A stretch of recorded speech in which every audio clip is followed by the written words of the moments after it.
السلام عليكم ورحمة الله وبركاته. ازيكم عاملين ايه؟ يا رب تكونوا بألف خير. النهارده فيديو على الفيسبوك بس، لكل متابعين موحى او كل متابعين عموما اللي على الميديا عموما كلهم. هما كلمتين مش هطول في الفيديو يعني. بصوا يا جماعة، احنا ننتقد. احنا الانتقاد نسمح به في حالة الانتقاد البناء، اللي احنا ممكن انا مثلا بشتغل غلط، شغل غلط، فانت تقول لي مثلا لا انت عشان تبقى ماشي كويس تعمل كذا او كذا او كذا. انا ممكن اقبل الانتقاد ده واحبه واحبك وهعالج لك واقول لك الف شكر، انت كده بتمشينا على الطريق الصح. تمام. الانتقاد اللي هو البناء اللي احنا بنحب نقوله، فحتى انت لو انتقدتني في كقناه منتقده او صفحه انتقاد هطلع اشكرك ان انت ممكن تفتح عيني او تشغل دماغي لحاجات احسن من انا بعملها. تمام. انما انك تنتقد لمجرد ان انت عاوز تنتقد، او لمجرد ان انت عايز تبين ان انت يعني دخلت يعني ضيعت فرحه فيديو، او ضيعت مثلا فرحه حاجه احنا عاملينها كويسه، او بتقلل من الشغل اللي احنا بنعمله، لا.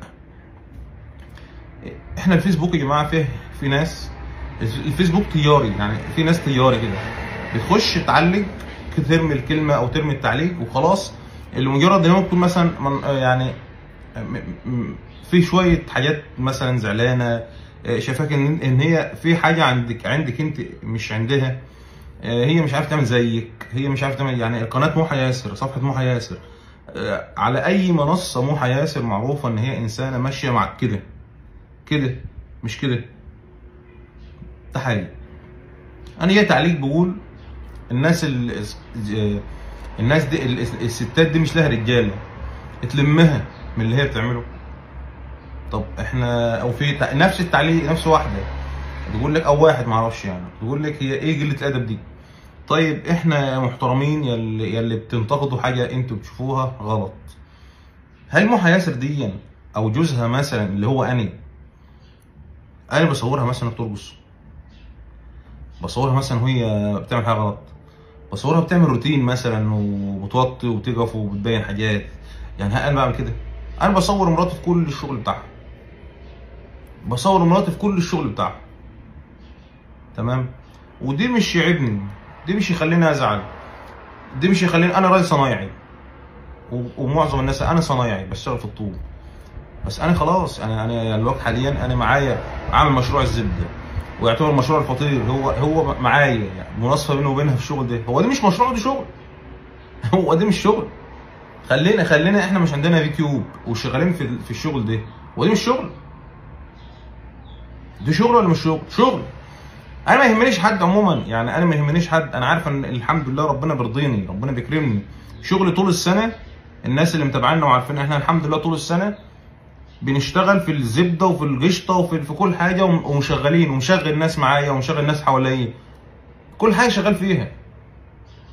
بعرف اكسب وشغال، ومش مستني مثلا قبض القناه، ولا مستني من مراتي فلوس، ولا انا شغال تحت ايد مراتي عشان الناس تتكلم كلام مش ليه لازمه. انت ايه اللي عرفك انت اللي احنا اللي الستات ديت مش محترمه؟ الستات دي محترمه غصب عن اي حد، اللي ماشيه بمرضي الله وماشيه في حاجه هي بتحبها وبتعملها، لا بتبين حاجه من جسمها، لا بتبين حاجه من رجلها، لا بتعمل، لا مفيش كده. حتى لما تطلع التيك توك وبتخش جولات والكلام ده، اذا فتحت ماشيه برضه محترمه. من يوم ما اشتغلت على القناه وهي على الصفحه بتاعتها على الميديا كلها محترمه غصب عن اي حد. لا شفناها عملت فيديو وحش، ولا الناس شافتها، ولا انتقدتها مره عشان اخلاقها، لا بالعكس كل اللي حوالين موحى بيحبوها، كل اللي حوالين موحى بيحبوا لها الخير، كل اللي حوالين موحى. ايه القله القليله الخايبه؟ يعني هل انا مثلا ابقى حلو لو شتمتك؟ ابقى حلو لو شتمتك؟ ابقى حلو لو رديت عليك رد مش حلو زي اللي رديته؟ ايه قله الادب في ان موحى مثلا عامله فيديو عجين وبتعجن وشغاله في الفطير؟ في ايه الفيديو دي؟ ايه اللي قله الادب في دي؟ ايه قله الادب دي؟ ان انت اصلا شكلك عقل ما انتش عارفه تعملها زيها. هي دي قله الادب؟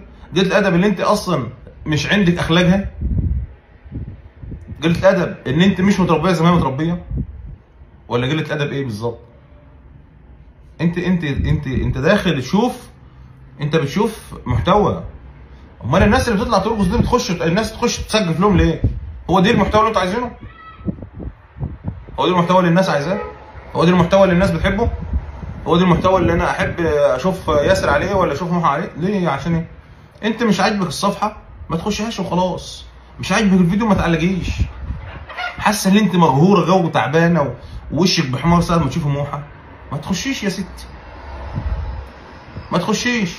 اللي يخش يقول الزبده مش عارف فيها ايه. طب انت ما خدتش مني اصلا عشان تقول الزبده فيها ايه؟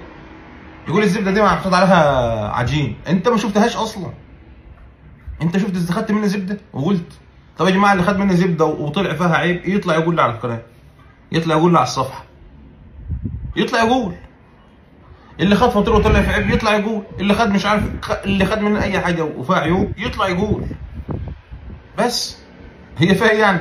انت لو جيت قلت لي الزبده بتاعتك وحشه على القناه، انا هتواصل معاك واعرف انت وحشه ليه. مش هتبقى وحشه في حقي، لا ده بالعكس، ده انا هحسن من شغلي. طب انا هقول لكم على حاجه. هو انت مثلا لما تخش تطلب مني طلب، انت بتخش تطلب مني طلب عشان انا مثلا الطلب بيوصل لك والطلب مش عاجبك وانت دافع فلوس، انت هتسكت؟ مش هتسكت. مش هتسكت خالص. غصب عنك هتكلم لانك دافع فلوس، مش دافع ورق، دافع فلوس. والفلوس دي بتتعب، لان الفلوس الايام دي صعبه بتتعب. وانت لو مش شايف حاجه طموحه مثلا كويسه مش هتطلب منه مره واثنين وثلاثه و10 و20 و100. مش هتطلب. قسما بالله انا في اسبوعيا ناس تطلب مني، هي نفس الناس كل اسبوع او كل 10 ايام تطلب طلبات، نفس الناس. لو انا عندي حاجه وحشه مش هتطلب مني، لو حاجه فيها عيب مش هتطلب مني، ولو حاجه فيها عيب بيتصلوا بينا ويقولوا يا جماعه في مثلا حاجه معينه في حاجه كذا مش كويسه ظبطوها في كده. انما مش هخش انتقد. الانتقاد مش ليه لازمه يا جماعه، الانتقاد مش ليه لازمه. الانتقاد ده تنتقديني لو بعمل حاجه خدشه، لو انا بعمل حاجه وحشه، لو انا بعمل حاجه مش مظبوطه، انتقديني زي ما انت عايزه. انما مش تطلع عشان خاطر مثلا انت مش حابه مثلا تشوف موحه ما تشوفهاش، بعيد عنها وخلاص ونريح راسنا. تمام؟ عشان بس اصلا يعني عشان ما حدش يجرنا الغلط. اصل انا مش هشوف حد بيتكلم مثلا عن مراتي او عني كلام مش حلو وهسكت. مش هسكت ومش هحظره، هسيبه. يعني الانسان اللي بيخش يشتم فيا انا ههزقه مش هحظره، هسيبه. فعيب. عيب انت مثلا داخل شايف محتوى مش كويس، عاوز تسيب تعليق محترم بنقد محترم، سيبه واطلع. عاوز مش يتكلم في دماغك شيطان بوسوس بقى، لا اشتم يا سيدي، ما تشتمش وتوكل اعمل لي حظر عشان ما عادش يجيلك تاني. اعمل لان ما يجيش لي اشعارات من عند موحه وخلاص، وريح دماغك وما تشوفنيش. احنا الحمد لله احنا بنقوم صباحات ربنا بيبعت لنا الرزق، بنقوم نشتغل، بنقعد قدام النار في عز الولعه لعند ما نخلص شغلنا وبندي الناس، وبنحترم كلامنا مع الناس، بنحترم شغلنا مع الناس. عمرنا ما في حياتنا ما عملنا حاجه لحد مش حلوه عشان حد يتكلم علينا. حتى الناس يعني في ناس برضه بتزعل لما نتاخر عليها في الرد وغلطوا. يعني في واحده غلطت امبارح برضه وقالت ده مش عارف ايه وانتوا بتاخروا علينا 3 اسابيع و4 اسابيع. يا جماعه البث اللي في الواتس، انا لما يكون عندي واتس مضغوط في رسائل وكل الناس عارفه كده كويس، الواتس الرسائل بتاعته بتنزل، انا ما بدورش عليها. هل دي تعالي؟ هل دي تكبر؟ انا لما الواتس بتاعي الرسائل بتنزل عليه مثلا 500 600 رساله وانا شغال، يعني ابقى شغال مثلا وهفضل بقى بعد ما اشتغل افضل ادور، انا بدور على اللي قدامي. انت مش عيب خالص لما تلاقي الواتس مفتوح تقوم باعت لي. انت طبعا بيوصل عندك متصل، ابعت لي يا سيدي، خلي الرساله تطلع فوق هرد عليك. مش انا برد على اول 20 30 واحد، ما بدورش على بعد كده. هل ده تعالي؟ ده غرور؟ انا عايز كل يوم اطلع مثلا 30,000 جنيه طلبات، عاوز اطلع كل يوم 30,000 جنيه، 50,000 100,000 جنيه طلبات. هل هي دي يعبني؟ ما يعبنيش. مفيش حاجه اسمها اشبعته بقى وعملته بقى. اشبعنا في ايه؟